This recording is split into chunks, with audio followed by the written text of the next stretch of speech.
Good morning, everyone. Here's your Mormon news update for May 5th, 2025. We're going to start today in the ex-Mormon subreddit for a post that says, "Remembering that one time I was a week postpartum and I got a text from a member of the bishopric telling me it was my turn to clean the building and to bring my cute baby. I was a week postpartum with my first baby, and I got a text from a member of the bishopric telling me it was my turn to clean the building and to bring my cute baby. Not to mention, I was suffering from a post-op infection from stitches." Now, I've talked about this before, but as a reminder, when the higher-ups in the LDS Church decided to stop paying professionals to clean meeting houses, they sent out a letter to bishops and stake presidents saying that the youth needed to pick up that responsibility and clean the meeting houses every week after their activities. Not sure when that practice was discontinued and brand new mothers started getting hounded to do it, but let's look at an article from April of 2001, New Era magazine entitled "Coming Clean" that talks about how inspiring youth found it to clean meeting houses. The article says Daniel Schlegel looks at the reflection of the Detroit, Michigan temple in the Stake Center window. The window is dirty, covered with water stains, and dimly mirrors the temple just across the parking lot. He sprays the window with cleaner, and the image disappears in streaks of blue liquid as his hand moves in circular motions. The image slowly reappears. When he's finished, the reflection of the temple is bright, and he moves on. There are plenty of windows to clean and not much time. It doesn't sound like something that would lure youth to mutual, which is what young men and young women activities used to be called. But cleaning the meeting house every week is what they've been asked to do, and the youth keep coming. When the bishop first asked the youth in the Bloomfield Hills First Ward, which, side note, that ward doesn't exist anymore. I went to the meeting house locator for that area, and there is a Bloomfield Hills ward, but it no longer has a number by it. Interesting. Back to the article. When the bishop first asked the youth to clean the stake center, they didn't exactly shout with joy. Who wants to finish off each activity night by scrubbing the building? There are more exciting ways to end mutual activities, like shooting hoops or just chatting with friends. But after the youth had cleaned the building for several weeks, they realized it wasn't as bad as they thought it would be, and after a few more weeks, they even began to enjoy it. Now they say cleaning the church has changed the way they feel about the building and about themselves. My children take part in cleaning the house that we share. I think it's important for them to take ownership and to learn how to effectively clean and organize. Why is it then that this story about youth scrubbing the church building bothers me? First off, the church let go a lot of professional cleaners to make this change. One of them was my sister's father-in-law. He'd been cleaning and maintaining their local church building for years, and then suddenly no longer had a job. I'm sure there are many people who were left in a lurch when that happened to them. Secondly, this change happened when the church was already investing excess tithing funds and sitting on millions,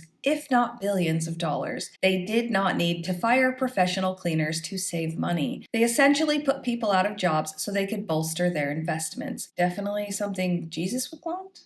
Now let's go to BuzzFeed for 37 doomed weddings where the couples had absolutely no business getting married whatsoever. I'm only going to read number 17 that says, "I used to be Mormon, and getting married in a Mormon temple is a big deal because you have to be in line with everything they teach and refrain from drinking, premarital sex, smoking, etc. to get a temple recommendation. After we got changed into our temple clothes, the temple workers led us to a room right next to the sealing room where we could have a moment together before the ceremony started. After the worker left the room, I turned to my fiance and said, 'We did it. We made it. We're doing this.' He just looked me dead in the eye with no emotion and said, I could still say no. All our family and friends were in the next room waiting for us to get married in a matter of minutes. People thought I was crying during the ceremony because I felt the spirit, but I was crying because I was marrying someone who, I realized, always made me question whether or not he loved me. The marriage was pretty much all like that, so after a year of shrinking into a shell of my former self, I left. I also left the Mormon church. I'm single and happy now. I'm simply living with my dog and have no plans to ever remarry." What was your Mormon wedding like? My Mormon wedding was a fiasco. though, for very many reasons. My partner and I met, got engaged 2 weeks later, and married 4 months after that. We did not know each other that well. We didn't even know ourselves hardly at all. My mom made my wedding dress, and I really wanted it to have short sleeves. Short sleeves aren't allowed in the temple, though, so my mom fashioned some long sleeve extensions for me to wear just for the temple ceremony. They did not attach to my dress in any real way, so my mom literally used small pieces of packing tape to adhere them from the inside to my shorter sleeves. I spent the entire ceremony worrying that the packing tape was going to give and the sleeves were going to fall off. That's pretty much all I remember from my temple ceiling. I also had my reception in the cultural hall, aka the gymnasium, of a Mormon meeting house. Now let's go to the Lethbridge Herald in Canada, where it says, the revelation by their church prophet Russell M. Nelson to build a temple in Lethbridge could be a blessing for the city. As I wrote in Tuesday's Herald, the Church of Jesus Christ of Latter-day Saints turned the sod on Saturday for its third Alberta temple, the newest directly across from the Cavendish Farms Centre at 38 Mauritania Road West. The temple, when constructed, will draw members of that faith in the region and abroad to Lethbridge for temple functions and ceremony. Church members first heard of the plan to build here when Nelson announced it on April 2nd, 2023. In my experience, this is the writer saying this, all people are family to members of that church. The inclusivity made clear during the ceremony in which invited guests heard that the grounds will be a place where members of all faiths are welcome. While the temple itself will serve church members, the project has potential benefits for this entire city. Not only will members from surrounding areas come here for their temple purposes, they may shop here, explore tourist attractions, and perhaps even consider moving here. When the temple was first announced, a source in local governance told me that inquiries had been made from some in distant communities about setting up homes here. That's what kind of attraction a temple has. This temple could be incredibly important for the local tax base, residential as well as commercial and industrial. It's imperative that the local tax base increase, and the temple has the potential to bring in new residents while also contributing to the local economy in terms of job creation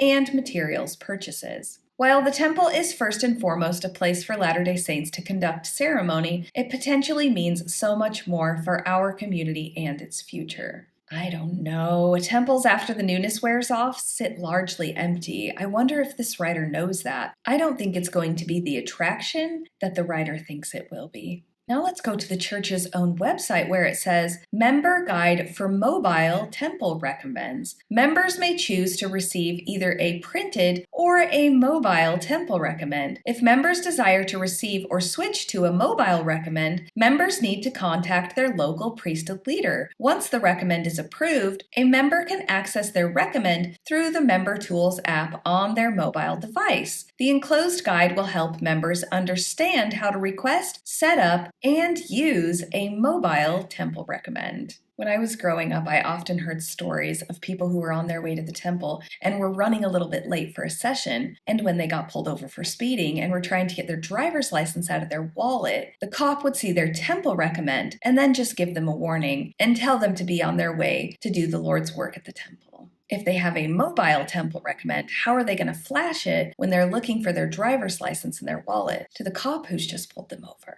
Now we're going to go to Washington State, where Senate Bill 5375 passed by margins of 64 to 31 in the House and 28 to 20 in the Senate. It takes effect July 27th. It adds clergy members to the state's list of individuals legally required to report suspected child abuse to law enforcement or the Department of Children, Youth, and Families. Clergy would join school personnel, nurses, social service counselors, psychologists, and many others with a duty to report when they have reasonable cause to believe that a child has suffered abuse or neglect. A member of the clergy is defined in the legislation to cover any regularly licensed, accredited, or ordained minister, priest, rabbi, imam, elder, or similarly positioned religious or spiritual leader.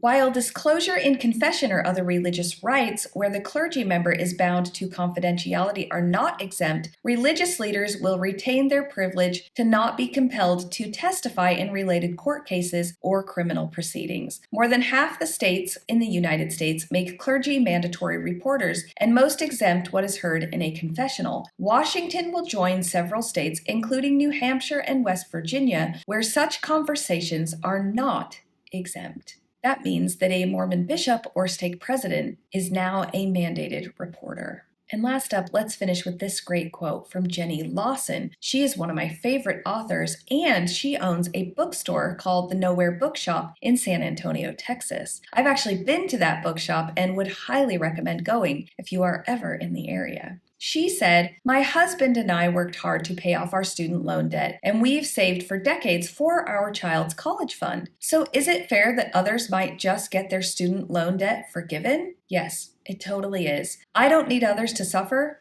just because I did." And that's your update for today, folks. I absolutely hope you have the day that you deserve.